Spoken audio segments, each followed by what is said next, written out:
All right, everyone, we're back this week with some more mobility. So we've worked our way from the ground up. Now I'm taking us from that shoulder, and we're actually going to talk about the arms. So think about it. As a weightlifter, a lot of pain in these areas. I often hear from new athletes, my elbow hurts, my wrist hurts. If you think about it, we got the overhead position, the snatch, we may feel some elbow pain. We got wrist pain on both the jerk and even the snatch as well.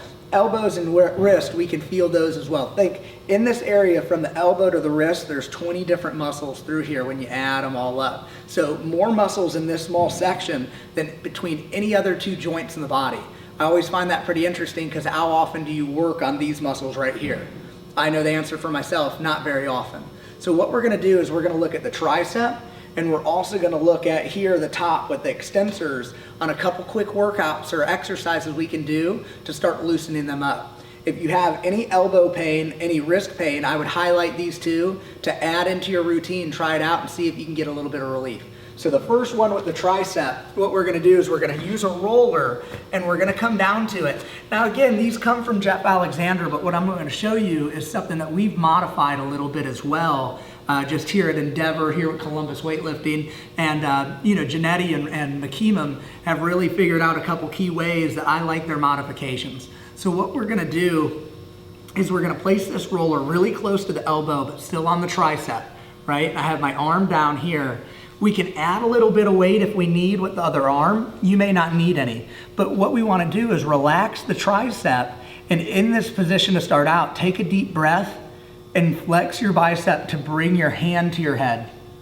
Right here, and then as you exhale, let gravity bring your arm back down. Don't fire the tricep to bring your arm down any further. Let gravity sink the arm through and have that tricep off. Now, we always talk about that left to right motion. Here you can do that as well. Again, trying to relax the tricep as we move back and forth. If you find a spot, especially using a rumble roller, one of those little nubs gets into a trigger point, sit on that point and breathe, and then go through that flexion and extension, breathe and bringing it up, and then again, letting gravity bring it back down nice and slow on that spot. And here, don't try to flex the tricep to pull yourself deeper. Let gravity sink into that spot that you have that trigger point. So what we're gonna do once you've done, go 3 to 5 extension and flexions, and I would say 2 to 3 rotations, find those spots. But once you've spent about, say 60 seconds in that area, go ahead and push yourself up with your feet and roll closer to the shoulder. So we're gonna take this doing the same thing from the elbow all the way up deep into the shoulder as you can get and really work that tricep. So now when we look at attacking the forearm muscles, these extensors up here to bring our wrist back up, what we're gonna do is we're gonna actually use our body weight to help us achieve this. So I'm gonna lie my arm over my stomach, and now I'm gonna take my body to come down to the roller here, just like that, getting it close to my wrist. And now I'm using this arm and my legs to regulate pressure. So here I wanna take a breath in, and then when I exhale, I wanna let my body weight start to lower on that arm. And to start off, if this is really uncomfortable to you, there doesn't have to be any movement at all. Just sink in as deep as you can go, allowing that roller to sink into the arm.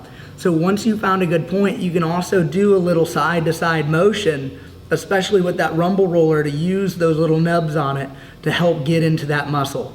So once you're about 20 to 30 seconds in, use your arm and your legs to kind of lift you off and rest a second. And then again, do the same spot.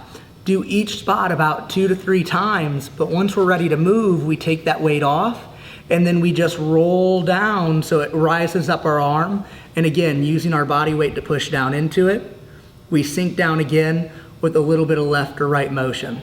So one interesting thing that Jeff Alexander pointed out when he was here last time that I thought was neat is if you take your arm and kind of relax it, but then get into these muscles and kind of start just using your fingers, see how my fingers flick up on the arm that I'm working here just by pushing down on some of these muscles in my forearm, almost kind of like guitar strings.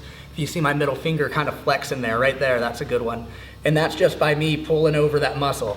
Telltale sign that you need some work on your forearms. So try that test. If you fail it, get on some forearm work. If you don't fail it, still get on some forearm work if you're doing the lifts. Hope these help you.